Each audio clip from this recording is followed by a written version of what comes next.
Hello नमस्कार साथियों, दूसरे सिविल क्लासेज में आप सभी लोगों का स्वागत है, हार्दिक अभिनंदन है। आज की चर्चा का जो विषय रहेगा थोड़ा अलग रहेगा। हाल ही के दिनों में कई प्रकार के विद्यार्थियों के माध्यम से हमको अलग अलग प्रकार की समस्याओं के संदर्भ में अवगत कराया गया।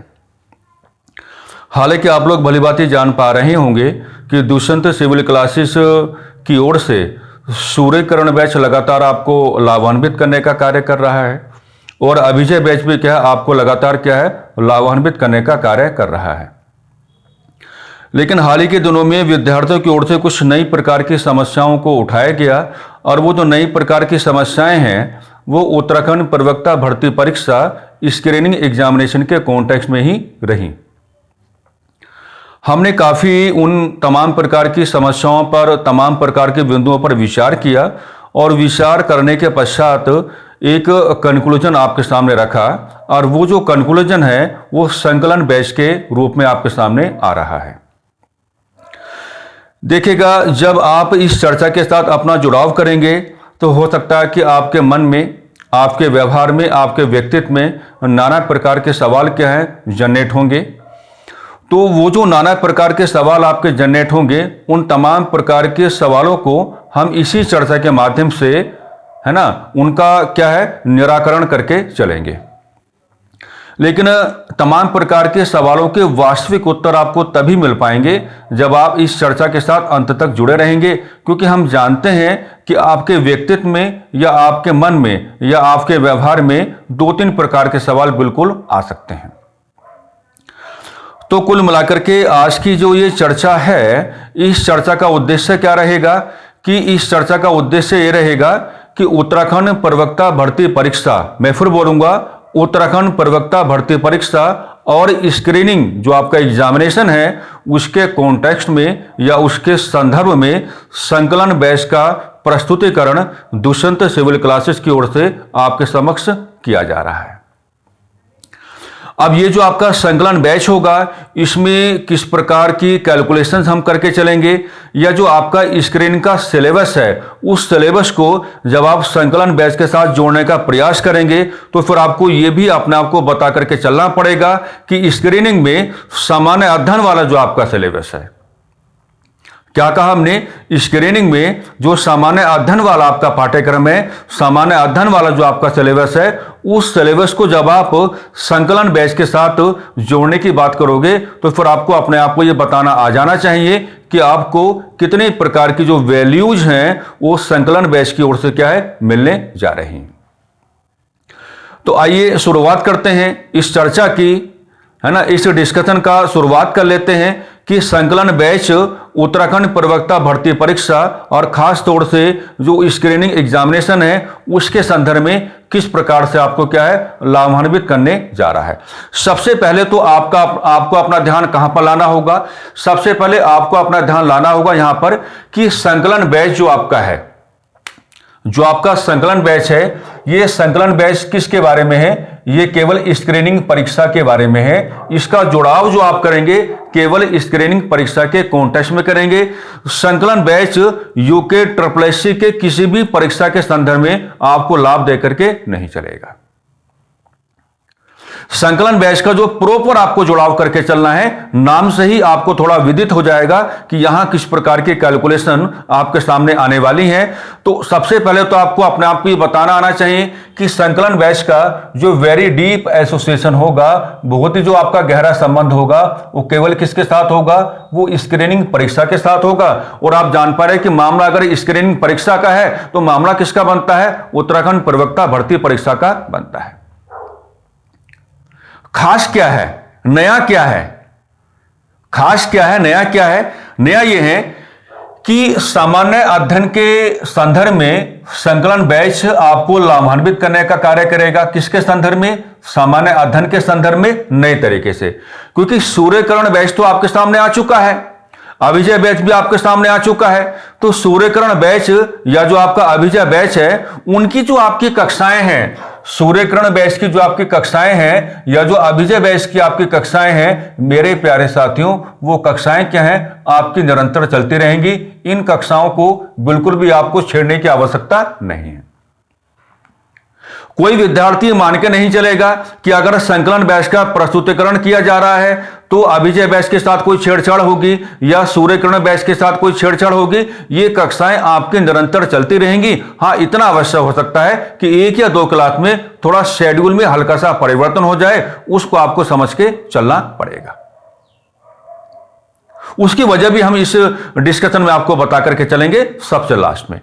अब देखा नया क्या, नया यह है कि संकलन बैच में 2 और 3 दिसंबर को आपकी आएंगी डेमो क्लासेस। संकलन बैच में 2 और 3 दिसंबर को क्या है, आपकी डेमो क्लासेस आएंगी। और देखो नया क्या है, नया यह है कि ये डेमो क्लासेस आने का मतलब ये नहीं होगा कि संकलन बैच आपका कोई पेड बैच होगा। हम पहले ही आपको बता रहे हैं कि हमारी तमाम प्रकार की कक्षाएं जो हैं दुष्यंत सिविल क्लासेस जैसे मंच की ओर से आपके सामने आ रही हैं। हमारी तमाम प्रकार की जो कक्षाएं हैं वो निःशुल्क हैं, पेड क्लास कोई भी नहीं है। हमने किसी प्रकार का कोई एप्लीकेशन आपके सामने नहीं रखा है। अपने आप को बिल्कुल भी परेशान करने का कोई प्रयास नहीं करेंगे या अपने आप को किसी भी दुविधा में डालने का कोई प्रयास नहीं करेंगे। तमाम प्रकार की कक्षाएं यूट्यूब पर ही संचालित होंगी और तमाम प्रकार की कक्षाओं के संदर्भ में क्या है, आपको पेड क्लासेस का कॉन्सेप्ट जोड़ करके बिल्कुल भी नहीं चलना है। तमाम प्रकार की कक्षाएं क्या है, निःशुल्क कक्षाओं के माध्यम से आपके सामने आएंगी। नया हमने आपको क्या दिया, नया हमने आपको यह दिया, आज तक आपने सुना होगा कि पेड क्लासेस के बारे में आपको डेमो क्लासेस दी जाती हैं। आज तक आपने ये सुना होगा कि पेड क्लासेस के बारे में आपको डेमो क्लासेस दी जाती हैं। हमने एक नई परंपरा को जन्म दिया है। वो नई परंपरा का मतलब क्या होगा, हम चाहते हैं कि जो निःशुल्क कक्षाएं आप ही लोगों के सहयोग से, समर्थन के माध्यम से आपके समक्ष आ रही हैं, उनमें भी आपको पहले क्या है, डेमो क्लासेस दे दी जाए। तो कहने का मतलब यह हुआ 2 और 3 दिसंबर को जो है वो आपकी डेमो क्लासेस रहेंगी। और संकलन बैच के अंतर्गत जो कक्षाएं आपकी प्रारंभ होंगी, वो कक्षाएं कब से प्रारंभ होंगी, 11 दिसंबर से क्या है, आपकी कक्षाएं प्रारंभ हो रही हैं। मैं फिर कहूंगा कि डेमो क्लासेस का मतलब पेड क्लासेस के साथ आपको लेकर के नहीं चलना है। निःशुल्क कक्षाओं के संदर्भ में ही आपको डेमो क्लासेस अवेलेबल कराई जा रही है। कुछ तो नया होना चाहिए ना, कोई नई परंपरा तो आनी चाहिए ना। हमने कहा कि पेड बैचेस के कॉन्टेक्स्ट में आपको डेमो क्लासेस का कॉन्सेप्ट दिखाई पड़ता है। दुष्यंत सिविल क्लासेस के मंच की ओर से निःशुल्क कक्षाओं के संदर्भ में क्या है, आपको क्या है, डेमो क्लासेस दी जा रही हैं, ताकि आप हमारे संदर्भ में एक भरोसा व्यक्त कर पाए, ताकि आप ये जान पाए कि दुष्यंत सिविल क्लासेस के साथ जुड़ाव करने का मतलब क्या होगा। और दुष्यंत सिविल क्लासेस के साथ जुड़ाव करने के बाद हमारी लंबी यात्राएं और गहरी यात्राएं किस प्रकार से चलेंगी, क्योंकि जब तक विश्वास पैदा नहीं होगा तब तक मजा नहीं आएगा। तो 11 दिसंबर से क्या है, आपकी कक्षाएं विधिवत तौर पर क्या है, प्रारंभ हो जाएंगी। संकलन बैच के अंतर्गत बिल्कुल मन में बैठा लो, बिल्कुल स्टैब्लिश कर लो। अब इसमें आपको मिलेगा क्या, इसमें आपको, अगर आप अपने पाठ्यक्रम को देखने की बात करेंगे तो आपके पाठ्यक्रम में 4 प्रकार के बिंदु हैं। बिंदु नंबर 6, बिंदु नंबर 7, बिंदु नंबर 9 और बिंदु नंबर क्या होगा आपका 10। 6 में कुछ लिखा हुआ है जैसे भारतीय राजव्यवस्था। भारतीय राजव्यवस्था के केवल 4 ही टॉपिक आपको दिए गए हैं। भारतीय संविधान की विशेषताएं, मौलिक अधिकार, मौलिक कर्तव्य और राज्य नीति के निर्देशक तत्व, वो केवल 4 ही टॉपिक क्या है, कैलकुलेट होंगे। हम पहले ही बोल रहे हैं, कंप्लीट पॉलिटी आपको नहीं पढ़ाई जाएगी। जो आपका पाठ्यक्रम कहता है उसी पाठ्यक्रम के बिहाफ पे क्या है, ये संकलन बैच आपको क्या है, मिलने वाला है। तो पॉलिटी वाला सेक्शन जो लिखा हुआ है उसके बारे में आप यहां पर कैलकुलेशन करके चलेंगे। शुरुआत आपकी क्या होगी, बिंदु नंबर 6 के साथ ही क्या है, आपकी शुरुआत होगी। इसके बाद देखिए क्या क्या लिखा हुआ है यहां पर। बिंदु नंबर 6 में उपभोक्ता सशक्तिकरण का मामला है। क्या है, उपभोक्ता सशक्तिकरण का मामला है। उपभोक्ता के अधिकार एवं कर्तव्य हैं। उपभोक्ता संरक्षण अधिनियम 1986 आपको दिया गया है। बौद्धिक संपदा अधिकार आपको दिया गया है। शिक्षा का अधिकार अधिनियम 2009 आपको दिया गया है। सूचना का अधिकार अधिनियम 2005 आपको दिया गया है। ये सारी क्लासेस आपको क्या है, मिलेंगी। यानी कि आपके पाठ्यक्रम में जो स्क्रीनिंग वाला आपका पाठ्यक्रम है उसमें सामान्य अध्ययन में जो बिंदु नंबर 6 आपको दिया गया है, तो बिंदु नंबर 6 में जो कुछ भी लिखा गया है उसकी व्यवस्थित और अनुशासित जो आपके कक्षाएं हैं वो आपको संकलन बैच के माध्यम से मिलने जा रही हैं। इसके साथ ही साथ जब आप बिंदु नंबर 7 में आएंगे तो बिंदु नंबर 7 में आपको क्या लिखा मिलता है कि राष्ट्रीय एवं अंतर्राष्ट्रीय स्तर पर अधिकारों से जुड़े आपके क्या है संगठन। तो राष्ट्रीय और अंतर्राष्ट्रीय स्तर पर अधिकारों से जुड़े जो तमाम प्रकार के आपके संगठन हैं उन तमाम प्रकार के संगठनों को आपको पढ़ के चलना पड़ेगा। उनके नियम कानून क्या कहते हैं, उनका व्यवहार कैसा होता है, उनका उद्देश्य क्या होता है, उनका फिजिकल कंपोजिशन क्या होता है, ये तमाम प्रकार की जो चर्चाएं हैं बिंदु नंबर 7 को लेकर के ये संकलन बैच की ओर से आपके समक्ष आने जा रहे हैं। साथ ही साथ जब आप बिंदु नंबर 9 पे आएंगे तो वहां एनवायरमेंट को उठाया गया है। किसको उठाया गया है? एनवायरमेंट को उठाया गया है। यहां पर क्या क्या बातें की गई हैं? मेन हेडिंग तो आपका है पर्यावरणीय विकास। मेन हेडिंग आपको क्या दिया गया है? एनवायरमेंटल डेवलपमेंट आपको दिया गया, पर्यावरणीय विकास दिया गया है। इसके साथ क्या जोड़ा गया है? समस्याएं आपको पढ़नी है, जनसंख्या वृद्धि का मामला आपको पढ़ना है, पर्यावरणीय प्रदूषण या पर्यावरण प्रदूषण आपको पढ़ के चलना है, जलवायु परिवर्तन आपको पढ़ के चलना है, और ये जो जनसंख्या वृद्धि है, प्रदूषण है, जलवायु परिवर्तन है, इनसे बचने के जो आपके उपाय हैं ये सारी की सारी कैलकुलेशन आपको कहां मिलेंगी? संकलन बैच के अंतर्गत आपको क्या है मिलने जा रही है। साथ ही साथ आप देखेंगे कि जो आपके पाठ्यक्रम में बिंदु नंबर 10 आपको दिया गया है उसमें क्या क्या लिखा है? उसमें है राष्ट्रीय आय की अवधारणा यानी कि नेशनल इनकम को आपको कैलकुलेट करके चलना है, अंतर्राष्ट्रीय एवं भारतीय अर्थव्यवस्था यानी कि अर्थव्यवस्था को आपको कैलकुलेट करके चलना है, और इसमें भारतीय अर्थव्यवस्था का जो मामला है इसका मामला यह बनेगा कि कंप्लीट इंडियन इकोनॉमी आपको यहां पर कैलकुलेट करके चलनी पड़ेगी। कंप्लीट जो आपकी इंडियन इकोनॉमी है वो आपको यहां पर कैलकुलेट करके चलनी पड़ेगी। तो अंतर्राष्ट्रीय एवं भारतीय अर्थव्यवस्था के मामले को आपको कैलकुलेट करके चलना है, एग्रीकल्चर हो जाएगा, वाणिज्य आपका हो जाएगा, और उद्योगों के विकास की दशा एवं दिशा, ये सब कुछ जो आपको लिख करके दिखाया गया है बिंदु नंबर 10 में, ये सारी की सारी बातें आपको कहां मिलेंगी? संकलन बैच के माध्यम से मिलेंगी। तो कुल मिलाकर के समस्या काफी बड़ी रही, और जब लगातार विद्यार्थियों ने हमको अप्रोच करने का बात किया कि जब आपने सूर्यकरण बैच का प्रस्तुतिकरण कर ही दिया है और जब आपने अभिजय बैच का प्रस्तुतिकरण कर ही दिया है तो फिर आपको यह कार्य भी कर देना चाहिए, और ये तमाम प्रकार की बातें आपको कहां मिलेंगी? संकलन बैच के अंतर्गत ये तमाम प्रकार की जो बातें हैं वो आपको मिलकर के चलेंगी। अब बहुत सारे विद्यार्थी ये सोच करके चल सकते हैं कि रत्नाकर बैच का क्या हुआ या व्योम बैच का क्या हुआ।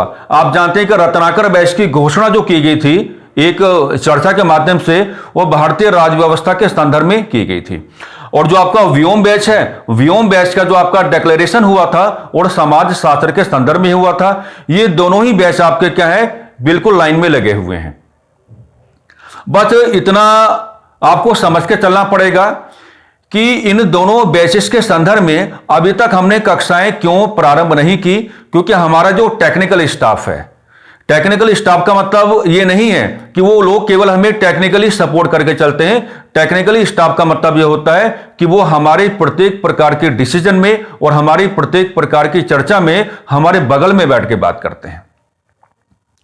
डॉक्यूमेंटेशन करने का काम हमने उनको दिया है, क्योंकि हमें तो आपको कक्षाएं पढ़ाने से ही फुर्सत नहीं मिलने वाली है, हमें तो नाना प्रकार की कक्षाओं का प्रस्तुतिकरण आपके समक्ष करके चलना है। तो तमाम प्रकार के बैचेस का जो डॉक्यूमेंटेशन है, कौन सा बैच कब किस तरीके से आपके सामने आएगा, ये हमारा जो स्टाफ है ये उसकी कैलकुलेशन रह जाती है। व्योम बैच के बारे में अभी जो हमको निष्कर्ष दिया गया है उसमें यह बताया जा रहा है कि व्योम बैच आपका जो है वो दिसंबर माह से आपका क्या है स्टार्ट होने की पूरी संभावनाएं हैं।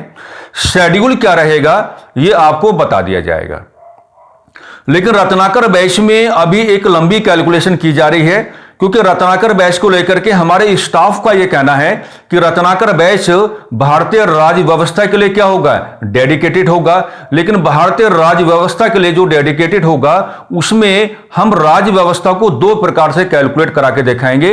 रत्नाकर बैच आपका हिंदी माध्यम में भी आएगा, और जब हिंदी माध्यम में आएगा तो हिंदी माध्यम में ही आएगा, और रत्नाकर बैच के आपके सामने इंग्लिश माध्यम में भी आएगा, और जब इंग्लिश माध्यम में आएगा तो सारी कैलकुलेशन क्या होंगी, इंग्लिश माध्यम की ही होंगी।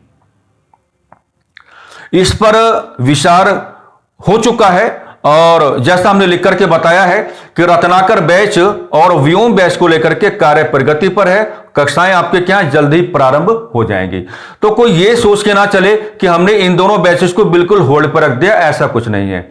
और कोई भी विद्यार्थी मान के नहीं चलेगा। आप हमारा व्यवहार जानते हैं, आप हमारा व्यवहार जानते हैं कि हमने अगर आपके सामने कोई बिंदु रखा है तो उसकी लंबी गहरी यात्राएं तो होनी ही होनी है। और कोई ये बिल्कुल मान के नहीं चलेगा कि अगर यहां पर संकलन बैच का प्रस्तुतिकरण है तो सूर्यकरण बैच और अभिजय बैच जो है इनकी कक्षाएं प्रभावित होंगी। इनकी कक्षाएं प्रभावित नहीं होंगी। ये कक्षाएं आपको लगातार लाभान्वित करती रहेंगी। ये आपके लिए अतिरिक्त है, यह आपके लिए क्या अतिरिक्त है, यह आपके लिए क्या है, एक प्रकार की एडिशनल क्या है, फैसिलिटी है। अब एक नई बात हम आपको बताते हैं कि रत्नाकर बैच होल्ड पर क्यों रखा गया। रत्नाकर बैच होल्ड पर इसनाते रखा गया। एक तो कैलकुलेशन ये हो ही रही है कि रत्नाकर बैच के दो प्रकार का एस्पेक्ट आपके सामने आएंगे कि वो भारतीय राज्य व्यवस्था के लिए कार्य करेगा। हां, इतना हम आपको सुनिश्चित करा रहे हैं कि रत्नाकर बैच में जो कक्षाएं हैं और जो व्योम बैच में कक्षाएं हैं, कक्षाएं निःशुल्क है, पेड नहीं। तो एक तो ये कारण रहा कि हमने उसको होल्ड पे क्यों रखा, क्योंकि वो इंग्लिश मीडियम में भी आना है और हिंदी मीडियम में भी आना है, तो हमको शेड्यूल देने पड़ेंगे। हम आप जान पा रहे हैं कि हमारा भी कोई एप्लीकेशन तो है नहीं। हमें तमाम प्रकार की जो कक्षाएं हैं वो यूट्यूब पर ही आपको दे करके चल रही हैं। तो ऐसा तो है नहीं कि एक दिन में हम क्या है 10 प्रकार की कक्षाएं आपके सामने रख देंगे। तो थोड़ा आपके बारे में भी सोचना पड़ेगा, आपको थोड़ा क्या है समय देकर के भी चलना पड़ेगा। तो तमाम प्रकार के कैलकुलेशन हो रही हैं। कुछ कैलकुलेशन क्या है, बिल्कुल क्या है अंतिम रूप में है। लेकिन एक बड़ी वजह हम आपको बताते हैं। जैसे हमने रत्नाकर बैच का पुरानी चर्चा में अनाउंसमेंट किया था, उस समय कई सारे विद्यार्थियों के हमारे पास फोन कॉल भी आए और कई सारे विद्यार्थियों ने संदेश भेजने का कार्य भी किया। उन्होंने कहा कि सर अच्छा क्या रहेगा, अच्छा ये रहेगा कि बैचेस जो आए तो जैसे मान लीजिए अभी अभिजय बैच में आधुनिक भारतीय इतिहास चल रहा है, तो पहले आधुनिक भारतीय इतिहास पूरा हो जाए, है ना। ये नहीं कि मान लीजिए आपने अभिजय बैच भी चलाया हुआ है और अभिजय बैच के साथ ही आपने क्या रत्नाकर बैच भी जोड़ दिया। तो कुछ विद्यार्थियों को कहना यह रहा कि जब आपने एक चीज प्रारंभ कर दी है तो पहले आप उसको क्या पूरा वाइंड अप करके चलें, पूरा उसको क्या खत्म करके चलें। तो हमको ये सुझाव बहुत ज्यादा अच्छे लगे और हम ये मान के चलते हैं कि जो कार्य हम प्रारंभ किए हैं, जो यात्रा हम प्रारंभ किए हैं, उसमें हम अपने विद्यार्थियों का साथ कभी नहीं छोड़ेंगे। हां, हमको भारतीय संविधान की प्रस्तावना में क्या पढ़ाना है यह हमारा निजी मामला होगा। कितनी गहराई आपको दिखानी है यह हमारा निजी मामला होगा। लेकिन यह सुझाव हमको बहुत ज्यादा अच्छा लगा कि जब एक कक्षा प्रारंभ हो गई है तो उस कक्षा को पहले पूरा कर लिया जाए, उसके बाद अलग अलग प्रकार की जो आपकी कक्षाएं हैं उनका जो प्रेजेंटेशन है वो आपके समक्ष किया जाए। अच्छा, हमने इस बात को माना किया, इसको नई तरीके से आपको हम समझाना चाहेंगे। आपको साइमन कमीशन याद होगा। साइमन कमीशन जो भारत आया था, तो आप जानते हैं कि साइमन कमीशन को भारतीय जनमानस के संवैधानिक विकास के संदर्भ में अपनी कुछ रेस्पेक्टिव कैलकुलेशन करके चलनी थी। लेकिन साइमन कमीशन का हमने विरोध किया। हमने विरोध क्यों किया? क्योंकि साइमन कमीशन के फिजिकल कंपोजिशन में किसी भी भारतीय को शामिल नहीं किया गया, जबकि हमारा संवैधानिक विकास किए जाने की बातें हो रही थी। जबकि हमारा जो कॉन्स्टिट्यूशन डेवलपमेंट है उसके रिगार्डिंग साइमन कमीशन को एक प्रॉपर डॉक्यूमेंटेशन करके चलना था। लेकिन हम फिर भी साइमन कमीशन के अगेंस्ट हो गए। हम इस बात से नाराज हुए कि संवैधानिक विकास हमारा, और जब संवैधानिक विकास हमारा है तो साइमन कमीशन के फिजिकल कंपोजिशन में, यानी कि साइमन कमीशन के अंदर आपने किसी भी भारतीय को शामिल क्यों नहीं किया? तो वही कैलकुलेशन उस दिन हमारे दिमाग में क्लिक हुई कि डेवलपमेंट आपका है, विकास आपका है, सुविधाएं आपकी हैं, सहूलियत आपकी है, और जब तमाम प्रकार की चीजें आपकी हैं तो हम अपना मनमाना व्यवहार तो नहीं कर सकते ना। इसी नाते हमने उन तमाम प्रकार के सुझावों का आत्मसातीकरण किया और रत्नाकर बैच को थोड़ा अभी होल्ड पर रखा गया, लेकिन तमाम प्रकार की बातें हमने आपके सामने रख दी हैं कि कोई भी ये कहने का प्रयास नहीं करेगा। हम फिर आपको रिकॉल करा देते हैं, कोई भी दुष्यंत सिविल क्लासेस का एप्लीकेशन नहीं है। तमाम प्रकार की कक्षाएं यूट्यूब के माध्यम से आपको मिलेंगी, तमाम प्रकार की कक्षाएं निःशुल्क होंगी, किसी प्रकार की दुविधा में आपको रहने की कोई भी आवश्यकता नहीं है। और रत्नाकर बैच, व्योम बैच के बारे में हमने आपकी समस्याओं का हल आपके सामने रख दिया है। और अगर संकलन बैच का प्रस्तुतिकरण आपके सामने किया जा रहा है तो इसका मतलब यह होगा कि आप यह मान के चलेंगे कि सूर्यकरण बैच और अभिजय बैच की जो कक्षाएं हैं वो कक्षाएं आपकी नकारात्मक रूप से प्रभावित नहीं होंगी। तो ये एक नई प्रकार की सुविधा हम आपको देना चाहते थे और ये नई प्रकार की सुविधाओं के संदर्भ में हम तहे दिल से धन्यवाद देना चाहेंगे उन तमाम प्रकार के विद्यार्थियों का जिन्होंने हमको लगातार ये समझाने का कार्य किया कि जब ऑलरेडी आपने सूर्यकरण बैच और अभिजय बैच का प्रस्तुतिकरण कर ही दिया है तो हमारी इस समस्या का जो निराकरण है वो भी आप कर दीजिएगा। तो हमने उन तमाम प्रकार के सुझावों को अपनाया और हम उन तमाम प्रकार के विद्यार्थियों का भी तहे दिल से धन्यवाद देना चाहेंगे जिन्होंने रत्नाकर बैच के बारे में हमको समझाने का कार्य किया कि रत्नाकर बैच अगर थोड़ा होल्ड पे आ जाए तो कोई नुकसान नहीं होगा, पहले अभिजय बैच कंप्लीट हो जाए। तो कुल मिलाकर के ये चर्चा आपके सामने हमको रखनी थी और हमने पूरा बता दिया कि नया हम आपको क्या दे रहे हैं इसमें। ये सारी चीजें तो हमने आपको बताई हैं, लेकिन आपको देखो यहां भी अपना ध्यान आकर्षित करना होगा कि निःशुल्क कक्षाओं के संदर्भ में 2 या 3 दिसंबर को पहले आपके सामने डेमो क्लासेस आएंगी। हम आपके मन में ना अपने प्रति एक भरोसा व्यक्त करना चाहते हैं। हम आपको यह समझाना चाहते हैं वास्तव में कि हम आपका साथ कभी छोड़ेंगे नहीं, लगातार आपके साथ जुड़ के काम करते रहेंगे। कोई बात नहीं, अभी संसाधन कम है, कोई दिक्कत नहीं है, लेकिन आप में से बहुत सारे विद्यार्थी ऐसे रहे होंगे जो हमको भली बातें समझते होंगे। हम हमेशा से सीमित संसाधनों पर ही जीवित रहने वाले व्यक्ति हैं, इसलिए आपके लिए अच्छा कर जाएंगे।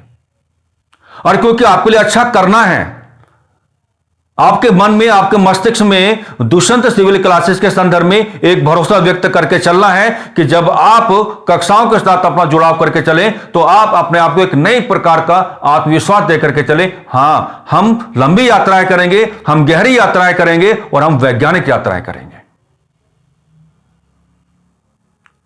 तो ये कुछ नया था आपके लिए। उम्मीद करता हूं कि ये संकलन बैच का जो प्रस्तुतिकरण आपके समक्ष हो रहा है, इस प्रस्तुतिकरण को आप तहे दिल से स्वीकार करके चलेंगे और दिल की उतनी ही गहराइयों से स्वीकार करके चलेंगे जितनी गहराइयों से आपने सूर्यकरण बैच को स्वीकार किया है और अभिजय बैच को स्वीकार किया है। हम तो ये चाहते हैं कि आपकी तैयारी जितनी ज्यादा आसान बन पाए उतनी आसान बन जाए। हम ये चाहते हैं कि जहां तक हम आपकी असुविधाओं का निराकरण कर पाए, उन तमाम प्रकार के असुविधाओं का निराकरण करके चलेंगे। अरे आपने हमको बहुत कुछ दिया है और आपने हमको क्या दिया है, इस संदर्भ में एक नई चर्चा आपके सामने आ रही है, बहुत जल्द आ रही है, जिसमें आपको यही समझाया जाएगा कि आपने हमको क्या दिया और हमें आपको क्या लौटाना है। केवल 2 बिंदुओं पर क्या है आपका डिस्कशन होगा, वो एक नई प्रकार की चर्चा होगी। उम्मीद करते हैं कि संकलन बैच आपके लिए लाभान्वित बनेगा और संकलन बैच जो है आपको अच्छी तरीके से गाइड करके चलेगा। क्वालिटी ओरिएंटेड एजुकेशन रहेगी। हम किसी भी मामले में क्वालिटी के साथ कॉम्प्रोमाइज करके नहीं चलते हैं, यह भली बात समझते हैं। बस इन्हीं सकारात्मक शब्दावलियों के साथ हम आज की चर्चा को थोड़ा विराम देना चाहेंगे। नमस्कार, धन्यवाद।